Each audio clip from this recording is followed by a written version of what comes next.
ఇక పైన లక్షలు, కోట్ల రూపాయల అప్పులతో కేవలం 3 సంవత్సరాల ఓపీటీ అంటే తాత్కాలిక పని అనుమతి నమ్ముకుని మీ పిల్లల్ని అమెరికా చదువులకి పంపడం అంటే ఎటువంటి గ్యారంటీ లేని అత్యంత ప్రమాదకరమైన ఆర్థిక ఉచ్చుల ఊబిలో పడిపోవటమే. ముఖ్యంగా తాహతకు మించి మీ పిల్లలకు అర్హత ఉన్నా లేకపోయినా కేవలం బంధువుల పిల్లలు అందరూ అమెరికాలో ఉన్నారని కేవలం అంటే స్టేటస్ కోసం అప్పులు చేసి మరి పంపే తల్లిదండ్రులు తస్మాత్ జాగ్రత్త.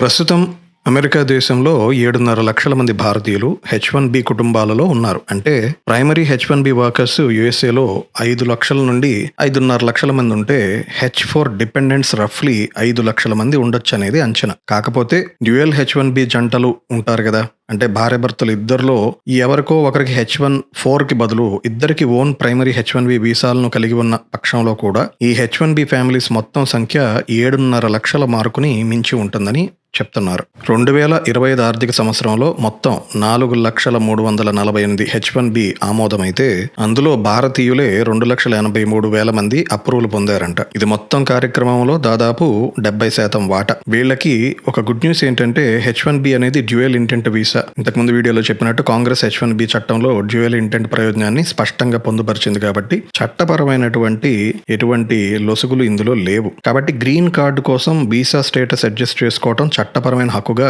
పరిగణించాలి. కానీ US citizenship and immigration services వాళ్ళు తెచ్చిన ఈ కొత్త మెమో ఫుట్ నోట్స్లో చట్టబద్ధమైన H1B స్టేటస్ను కొనసాగించడం ఒక్కటే సరిపోదు. అదొక్కటి ఉన్నంత మాత్రాన మీకు అనుకూలంగా గ్రీన్ కార్డ్ వారంటీ చేసే విచక్షణాధికారాన్ని వినియోగించడానికి సరిపోదని కూడా చెప్తున్నారు. కాబట్టి మీరు H1B వీసాపై ఉన్నప్పటికీ, మీకు చట్టపరమైన డ్యూయల్ ఇంటెంట్ అధికారం ఉన్నప్పటికీ, మీకు గతంలో ఏవైనా ఇమిగ్రేషన్ ఉల్లంఘనలు, స్టేటస్లో ఏవైనా అంతరాలు లేదా మీరు వ్యవస్థను దుర్వినియోగం చేసినట్లు కనిపించే ఏదైనా చరిత్ర ఉన్నట్లయితే మీ వీసా అప్రూవ్ చేసే అధికారులు మీ AOSను అంటే అడ్జస్ట్మెంట్ ఆఫ్ స్టేటస్ను తిరస్కరించడానికి ఈ కొత్తగా తెచ్చిన మెమోని ప్రయోగిస్తారు. గుర్తుపెట్టుకోండి. అంటే అన్ని క్లీన్ రికార్డ్స్ ఉన్న H1B హోల్డర్స్ యొక్క ప్రాక్టికల్ రియాలిటీ ఏమిటంటే మీకు ఈ కొత్తగా తెచ్చిన మెమో ద్వారా వచ్చే risk of course lower immediate risk అని చెప్పచ్చు. కానీ వాతావరణం మాత్రం ఇదివరకు లాగా లేదు, చాలా మారిపోయింది. అంటే రిక్వెస్ట్ ఫర్ ఎవిడెన్సెస్ అనేవి ఎక్కువ అవుతాయి.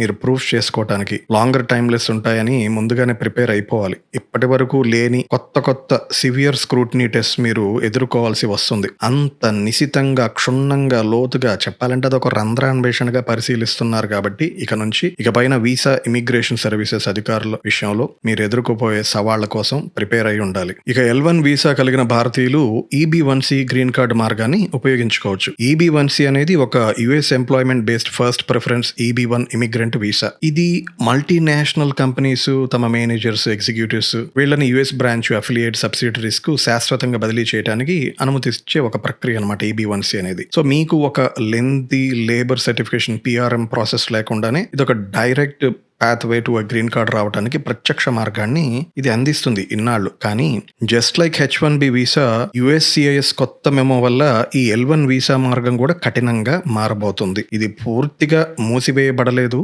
కానీ ఇంతవరకు చాలా సులభంగా జరిగే దరఖాస్తులు ఇప్పుడు మాత్రం మరింత విచారణ, కఠిన పరిశీలన ఎదుర్కోవాల్సి ఉంటుంది. కొంతమంది ఎక్స్పర్ట్స్ అభిప్రాయం ఏంటంటే H1B వీసా కంటే కూడా ఈ L1 వీసా ప్రాసెస్ ఇంకా హార్డ్ అవుతుందని చెప్తున్నారు. ఎందుకంటే ఇండియన్ IT అవుట్సోర్సింగ్ కంపెనీస్ ఇప్పటికే ఈ మార్గాన్ని అంటే ఉద్యోగ ఆధారిత గ్రీన్ కార్డ్ అయిన EB1C కేటగిరీని విస్తృతంగా ఉపయోగించుకున్న వ్యవస్థగా ట్రంప్ అడ్మినిస్ట్రేషన్లోని విమర్శకులు గుర్తించారంట. కాబట్టి మీరు EB1C కోసం ప్రయత్నిస్తున్న L1 వీసాదారుడైతే మీ మార్గం పూర్తిగా మూసుకుపోయిందని చెప్పట్లేదు, కానీ దాని మీద ఇప్పుడు చాలా కష్టతరంగా మారబోతుందని మాత్రం స్పష్టంగా చెప్పగలం. ఇప్పుడు O1 వీసా గురించి వస్తే వీళ్ళు నిజానికి ఎక్స్ట్రాడినరీ ఎబిలిటీ ఉన్న వ్యక్తులు, కానీ నిజం చెప్పాలంటే వీళ్ళ పరిస్థితి చాలా అన్యాయంగా మారుతున్నాయని చెప్పొచ్చు. O1 వీసా అంటే ఎవరు అసలు? ఎక్స్ట్రాడినరీ ఎబిలిటీ అంటే like researchers, scientist, artist, tech founders, athletes, ఇలా వివిధ రంగాల్లో ఉండే టాప్ టియర్ ప్రొఫెషనల్స్ వాళ్ళే కదా. కానీ ఇది ఈ O1 వీసా అనేది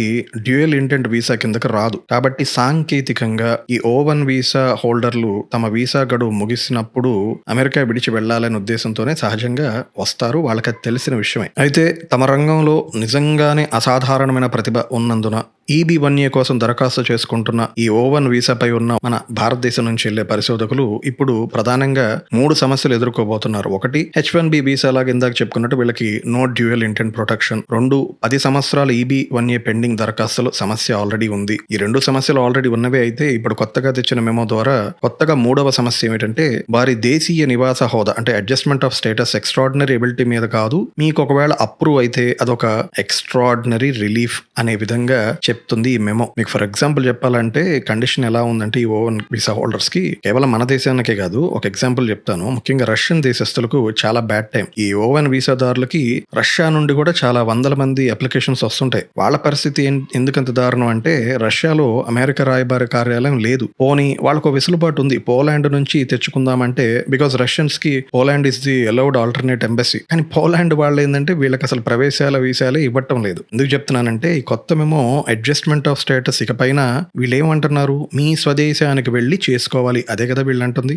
స్వదేశానికి వెళ్ళి దరఖాస్తు చేసుకోండి అనడానికి అక్షరాల అర్థం ఏంటంటే అమెరికా వదిలి స్వదేశానికి వెళ్ళి వీసా కోసం దరఖాస్తు చేయాలి. ఆ సమయంలో అమెరికాలో ఉండే మీ స్టేటస్ ముగిసిపోవచ్చు. ఎందుకంటే మీ స్వదేశంలో ఉండే US ఎంబసీ ఎన్ని నెలలకు ఎన్ని ఏళ్లకు మళ్ళీ రమ్మంటాడో గ్యారంటీ లేదు కాబట్టి, ఎప్పుడు అప్రూవ్ చేస్తాడో ఆ టైం ఫ్రేమ్ లేదు కాబట్టి, అంటే ఈ మధ్యలోనే ఆ స్టేట్లెస్ స్థితిలో ఉండే ప్రమాదం వచ్చినట్లే కదా. అఫ్ కోర్స్ భారతదేశానికి రష్యాలో లాగా ఈ కాన్సులేట్ సమస్య అయితే లేదు, కానీ గ్రీన్ కార్డు కోసం EB కేటగిరీలో ఉన్న ఒక భారీ బ్యాక్లాగ్ సమస్య మరింత తీవ్రంగా మారింది. ఇప్పుడు ఎంబసీ బాటిల్ నెక్ లేకపోయినా కూడా ప్రయారిటీ డేట్ వెనక్కి వెళ్ళిపోవటం వలన భారతీయ అభ్యర్థులు చాలా సంవత్సరాలు వేచి చూడాల్సి వస్తుంది. మిమ్మల్ని ఇలా వెయిటింగ్ పీరియడ్ లోనే ఇలాగే ఉంచి నాంచి ఎప్పటికి తిరిగి రాకుండా చేయటమే ఈ మెమో యొక్క అసలు ప్లాన్. ఇక ఇప్పుడు F1 స్టూడెంట్స్ అండ్ OPT ఆ స్టెమ్ OPT కేటగిరీ వీసాస్ చూస్తే ఇది అత్యంత భావోద్వేగభరితమైన విభాగం అని చెప్పొచ్చు. And the numbers are really staggering అండి. ఎందుకంటే అమెరికాలో అంతర్జాతీయ విద్యార్థులకు భారతదేశం అతిపెద్ద మూల దేశం, ఒకనొక మూలధనం అని కూడా చెప్పొచ్చు, సోర్స్ ఆఫ్ ఇన్కమ్ ఆ దేశానికి మన దేశం ద్వారా. ఈ విభాగంలో ముఖ్యంగా ప్రస్తుతం 4,22,000 మంది పైగా భారతీయ విద్యార్థులు నమోదు చేసుకున్నారు ఈ F1 వీసా కేటగిరీలో. ఆ సంఖ్యలో 49% మంది గ్రాడ్యుయేట్ ప్రోగ్రాంలో ఉన్నారు. అంటే స్టెమ్స్ రంగంలో PhD విద్యార్థులు, పరిశోధకులు, మాస్టర్స్ అభ్యర్థులు వీళ్ళంతా కలిపి చెప్తున్నా. వీళ్ళు కాకుండా 40% మంది OPT ఆప్షనల్ ప్రాక్టికల్ ట్రైనింగ్ లో ఉన్నారు. అంటే వారు తమ డిగ్రీని పూర్తి చేసుకొని అక్కడికి వెళ్ళినాక పోస్ట్ గ్రాడ్యుయేషన్ వర్క్ ఆథరైజేషన్ కింద ప్రస్తుతం అమెరికన్ కంపెనీలో పనిచేస్తున్నారు. వీళ్ళు సుమారుగా 79,331 మంది భారతీయ విద్యార్థులు ప్రత్యేకంగా స్టెమ్ OPTలో ఉన్నారని చెప్తున్నారు. ఇది USAలోని మొత్తం స్టెమ్ OPT వర్కర్స్ లో దాదాపు సగం అని చెప్పాలి. వీరు ఎక్కువగా Amazon, Google, Microsoft, Pfizer academic hospitals లో లేదంటే ఆ నేషనల్ ల్యాబొరేటరీస్ లో పనిచేస్తుంటారు. ఇందాక చెప్పుకున్న O1 వీసా హోల్డర్స్ లాగే F1 వీసా క్యారియర్స్ కూడా వీళ్ళకి డోంట్ హ్యావ్ అంటే నో డ్యూయల్ ఇంటెంట్ ప్రొటెక్షన్. వీళ్ళకి ఇన్నాళ్ళు వీళ్ళు చదువు వీసా మీద ఇక్కడికి వచ్చి అమెరికాకి OPT వర్క్ ఆథరైజేషన్ సంపాదించుకొని ఆ స్టెమ్ OPT నుంచి H1B లాటరీ గెలవటం, H1B వచ్చాక ఎంప్లాయర్ స్పాన్సర్డ్ గ్రీన్ కార్డు కోసం ప్రయత్నాల్లో వేచి ఉండటం, అడ్జస్ట్మెంట్ ఆఫ్ స్టేటస్ కోసం దరఖాస్తు చేసుకోవటం, ఇవన్నీ చేస్తూ వచ్చారు ఇన్నాళ్ళు. అంటే ఈ స్టెప్స్ అన్ని చట్టబద్ధమైనదే.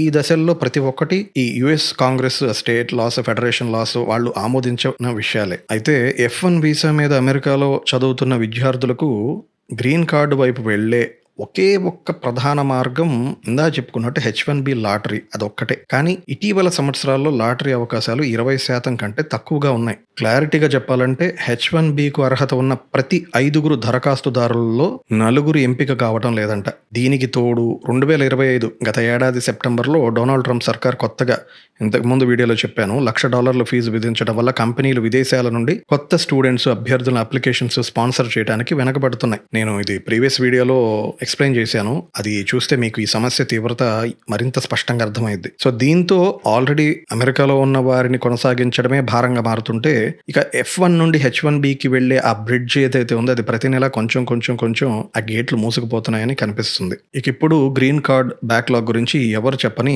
ఒక కఠినమైన వాస్తవం చెప్పాలి. ఎందుకంటే మీరు ఈ బ్యాక్లాగ్ను అర్థం చేసుకుంటే ఈ కొత్తగా తెచ్చిన పాలసీ కేవలం ఒక డిస్రప్టివ్ మాత్రమే కాదు, చాలా మంది ఇండియన్ ఇమిగ్రెంట్స్కు వారు అసలు వాళ్ళ మనుగడకి ఎంతటి ప్రమాదకరమో మీకు అర్థమవుతుంది. అంటే ఇంకా రేపటి రోజున అమెరికా వెళ్ళి చదువుకుందాము అనే వాళ్ళ కలలు, వాళ్ళ అస్తిత్వమే పూర్తిగా రూపుమాపే వాస్తవ అంశం ఇది. Well, here is the structural problem. America చట్టం ప్రకారం ఎన్ని వీసా దరఖాస్తులు పెండింగ్లో ఉన్నప్పటికీ 1 సంవత్సరంలో జారీ చేసే మొత్తం ఎంప్లాయ్మెంట్ బేస్డ్ గ్రీన్ కార్డ్స్లలో 7% కంటే ఎక్కువ ఏ ఒక్క దేశ పౌరులకు కేటాయించబడదు.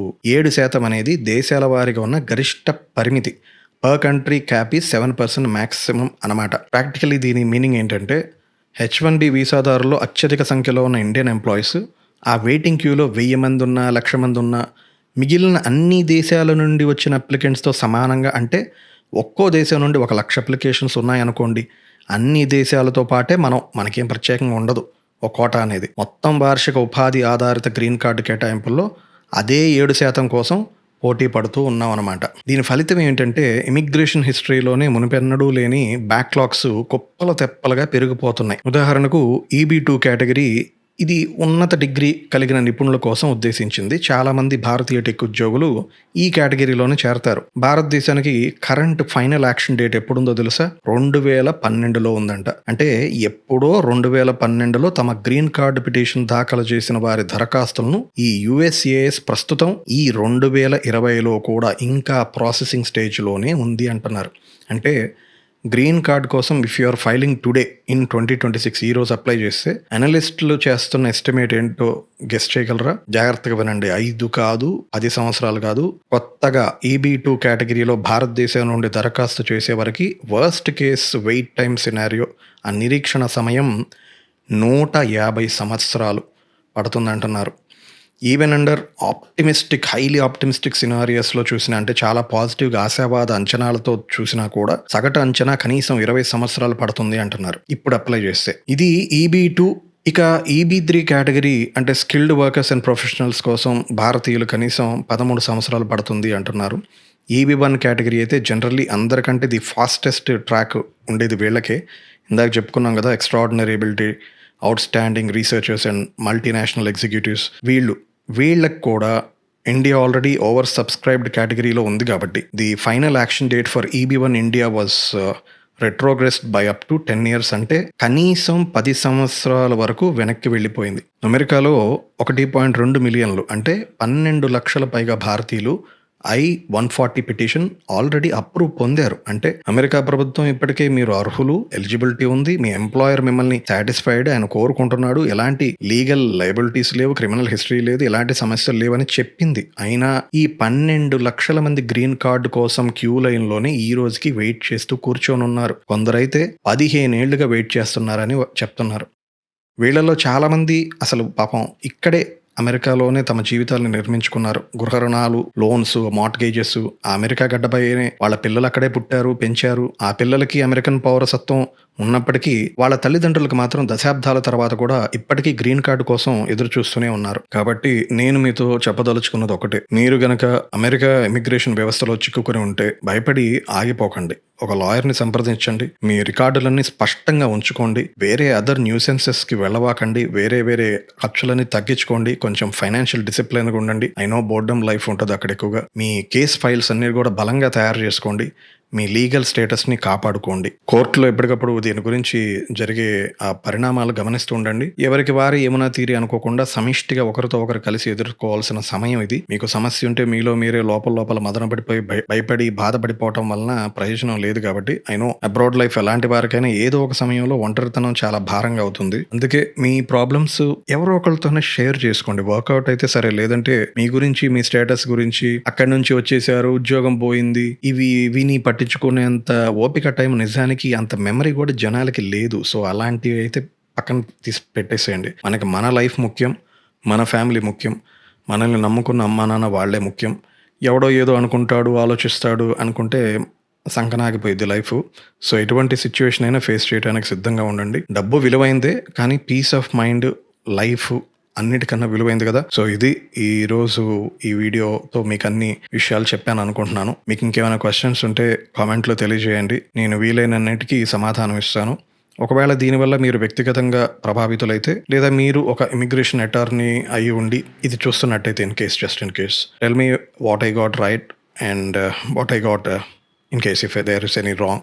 ఎందుకంటే నేను ఎప్పుడు కూడా conversation matters more than view count అనే దృష్టికోణంతోనే వీడియోస్ చేస్తుంటాను కాబట్టి. సో ఇది stay healthy and stay happy.